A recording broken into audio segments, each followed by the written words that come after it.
Hello, my friends. Today I'm going to read to you about Bill Pickett, the rodeo cowboy.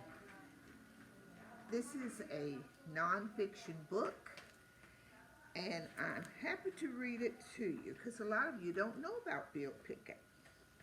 First, I got a little poem in here that I think is really catchy, and it says, "Folks been telling the tale since way back when. They keep talking about that Pickett boy grown up to be a rodeo riding man. His story keeps spreading on like swollen waters in the wide red river. Yeah, folks been telling the tale since way back when, and they keep on telling it till time's end." Long before Bill Pickett was born, a wagon train traveled west all the way to South Carolina. It was 1854. Eager Americans were packing up their belongings and wheelings, going to the Great Plains. Some of these pioneers were white folks looking for a new life in a new land. The rest were black enslaved people forced to follow their masters. The men, women, and children loaded up everything they owned into those covered wagons, croquet sacks, and bedclothes bundled tight to pass the time on a slow, steady ride, traveling and singing, "Westward ho, where we're going good. On the land of opportunity, westward ho, go and stake my claim. On to Texas, the Lone Star State." So that's all of them in their wagons going to the west.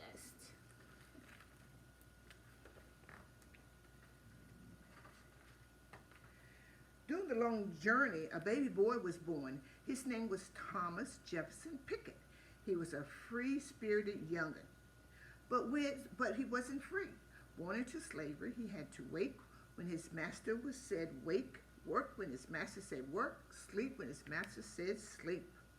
On the Texas plain, Thomas grew up learning to brand cattle, and he and his family worked for white folks, helping them tame the soil into prospering feed crops.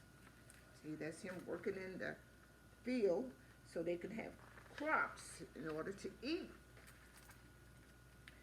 Bill's parents now owned a small plot of land, and they raised the chickens and pigs and grew sweet corn, tomatoes, and collards. They sold the vegetables and fruits in town to earn their living.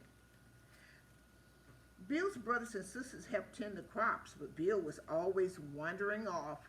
Most days he straddled the rickety corral to get and watch cattle drives rum through the trail and gritty stretch of the road, the Snake of Rio Grande, to the heart of Kansas. There he goes, being mischievous. Bill watched the cowboys drive thousands of longhorn steers through the stockyards in Kansas. In the evenings, after the last batch of corn pone that had been eaten, Bill and his family would wander around the stove and fire night storytelling. There they are, him and his family, storytelling.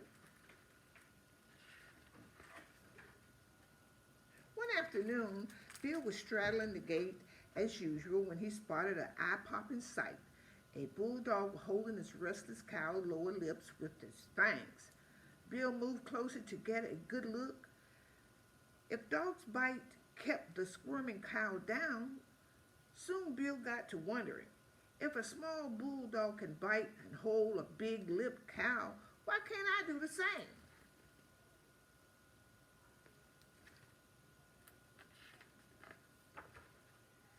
Days later, on his way to school, Bill passed a band of cowboys from the Littlefield Cattle Company.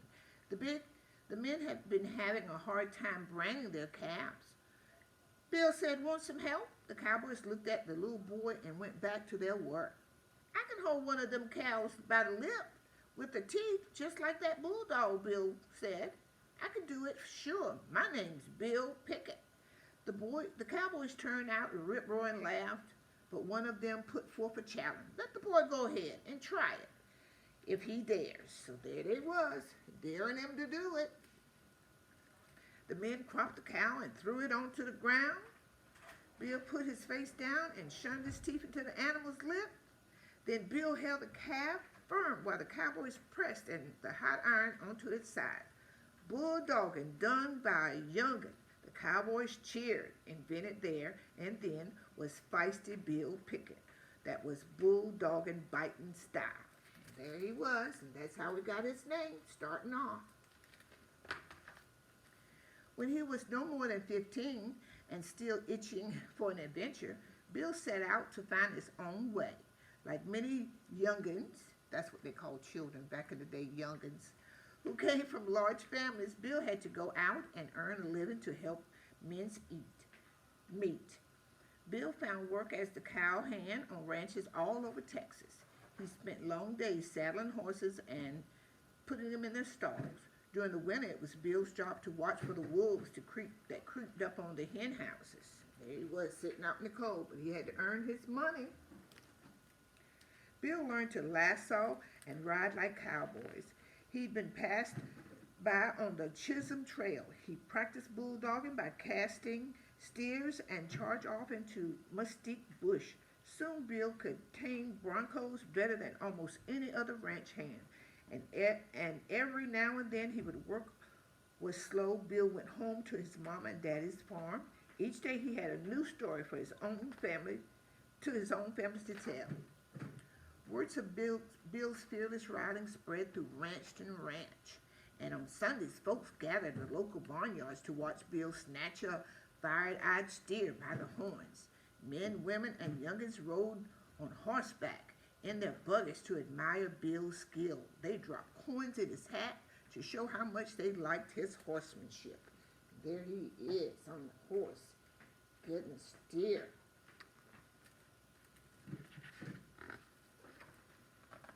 One morning while he was working at the ranch in Taylor, Texas, Bill heard that Williamson County Livestock Association had brought a fair to town.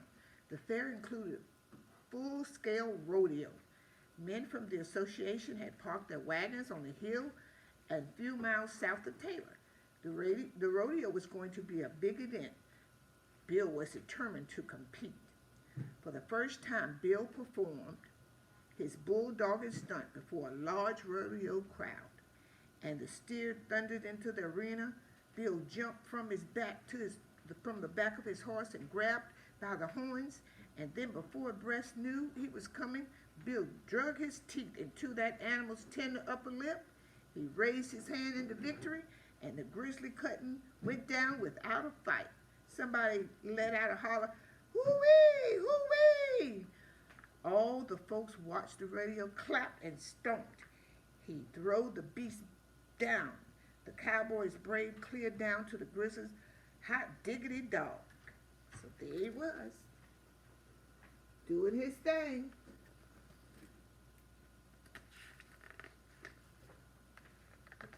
Two years later, he married a lady named Maggie, and they moved to Taylor, Texas. They had 2 boys and 7 girls. Bill performed when the bulldogs at the rodeo steered their small farm. They cheered the loudest for all. Finally, Bill decided to trade ranch work for rodeo. At first, it wasn't easy. He had to leave Maggie and his children for weeks at a time, and some rodeos turned Bill away. Many rodeo owners believed black cowboys should ride with their own kind. But the newspapers didn't seem to care if Bill was black or white. Bill's bulldogging was news. The Wyoming Tribune and the Denver Post printed stories about the wild-riding South Texas brush-popping who could tackle a steer with his bare hands and his bite. Slowly, Bill began to earn his living as a bulldogger. In 1905, when Bill was performing the Texas Fort Worth Fat Stock Show, he was taken by surprise. After the rodeo, a fine-talking man named Zach Miller approached Bill and shook his hand.